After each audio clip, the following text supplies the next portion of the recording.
A gente gasta por mês com servidor, serviço, funcionário, R$80 mil. Mas... Porque tinha que profissionalizar. Ela falou para mim, Paulo, você é o Paulo Musi. Você quer fazer isso decente, do jeito que você merece? Então a gente tem que investir. Com mesmo que você não ganhe alunos, tem que ser um negócio tem que ser um negócio parrudo, É. né? E com horas e horas de aula. Né? Então a gente investe isso. Só que aí o que aconteceu? Eu vi que tinha os caras que eram formados que queriam participar. Então, eu acho super justo o quê? Dos caras que podem pagar, que paguem. Certo. Porque aí o cara que formado, ele está trabalhando, Exatamente. Ele não vai estar naquele horário da aula ao vivo, né? Então, ele consegue acessar isso. Entendi. E se você tiver um aluno que ele tem essa disponibilidade, ele quer ter essa facilidade, que tenha também. Mas o que eu queria nivelar também?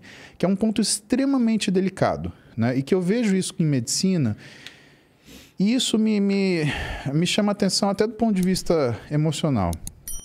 A gente tem as cotas. Certo. E uma parcela da sociedade, ela acredita que as cotas elas são piores cognitivamente, intelectualmente, do que os alunos que passam pelo vestibular sem cota.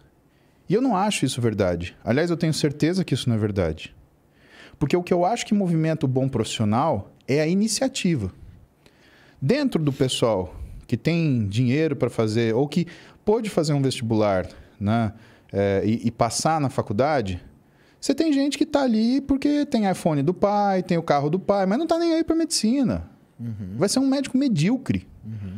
Assim tá como fazendo você... só pela pressão, tipo, da família, às vezes, Exato. né? Continua aí, meu legado, alguma coisa assim, né? Ou pior que isso, né? Eu quero ser chamado de doutor. Né? Aí ele vai descobrir que o verdadeiro título é quando o cara te chama pelo primeiro nome. Se você é conhecido... É o pessoal, né, cara? Porque, claro. Doutor, cara, qualquer um é doutor. Porra, não é assim, né?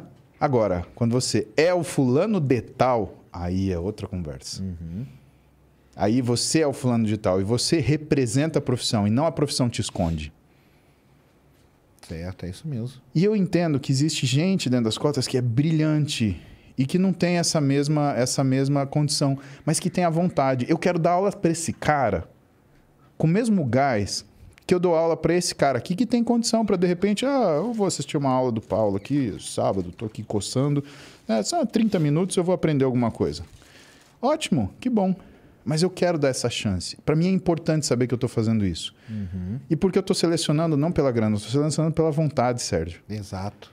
Que é o cara que depois vai atender no pronto-socorro de pessoal de baixa renda. Por quê? Porque ele vai pegar a mão de atendimento, ele vai aprender a atender o seu paciente, ele vai dar demanda da questão social que a gente tem. E assim... O feedback como que é? Porque tem um pessoal que aí tá trabalhando, aí tem um pessoal que acaba se formando... Não, o feedback é muito legal, porque o que acontece? O que o pessoal reconhece? O pessoal fala, cara, eu nunca tive aula disso. O que o Lancha falou para mim? Falou, Paulinho, você tem noção que você criou um esquema que é quase uma faculdade? Com certeza. E é uma faculdade... É uma especialização que você acabou criando, né? Sim. Nessa área, porque se você não tem na graduação, né? Exato. E na graduação, Sérgio, é quase como se fosse uma graduação modular, porque eu dou a oportunidade para o cara que é da nutrição ter aula de atividade física, ter aula de educação física. Eu dou a oportunidade do cara que é da educação física ter uma aula de medicina. E o que é importante disso? Não é só a questão do conhecimento em si, mas ele observar como que o profissional da outra área enxerga o que ele faz. Com certeza. Cara, isso é riquíssimo. Ele tem essa vivência, né, da experiência do cara, como que ele atua, né? Por que eu quero que eles entendam, no final das contas, que o conhecimento não tem dono. Não tem uma cerquinha falando, olha, isso aqui até aqui é medicina, daqui para frente é nutrição. Não existe isso. O conhecimento ele não tem fronteira nem dono. O que tem? A sua área de expertise. Então, o que ele vai entender? Que quando a gente senta num grupo multiprofissional, o que a gente tem é o mesmo conhecimento. O que muda? O que cada um vai fazer? Que nem o cabo de guerra. O mais forte vai atrás, o que é mais preciso e mais líder vai na frente, a galera mais ou menos vai no meio. Então, você tem o que é a determinação das áreas. E isso não é eu que estou falando. Cara, a única mulher que ganhou um Nobel de Economia é a Elinor Ostrom, que é genial, né? O que ela fala sobre desenvolvimento da sociedade? Que só existe desenvolvimento verdadeiro quando você tem o que é a distribuição de funções.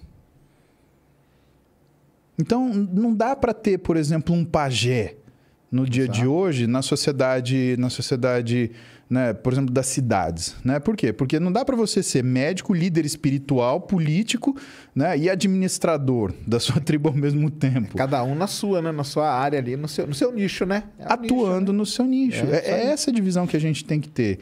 E o pessoal entende muito mal, por exemplo, quando a gente extrapola isso para a política, a questão do ato médico, né? Por quê? Porque, cara, tem certas coisas que você precisa entender que o paciente morre se você descuidar, né? E o que é interessante é que o pessoal acha que tem muita área que, por exemplo, é depredada como a área de estética, né? Que você tem um monte de profissional fazendo e às vezes não é nem profissional da saúde. Cara, que se você errar, você mata um paciente, cara. E morre muita gente, assim. Não sei se morre muita mais, porque a gente vê que morre muita gente, né? Morre, fica cego, acaba com a pessoa, cara, né, cara? Estraga então, tudo, tá doido. Sabe? Então, o que a gente precisa entender é que tem que existir essa especialização. O problema não é você saber ou não. O problema é o que você vai executar.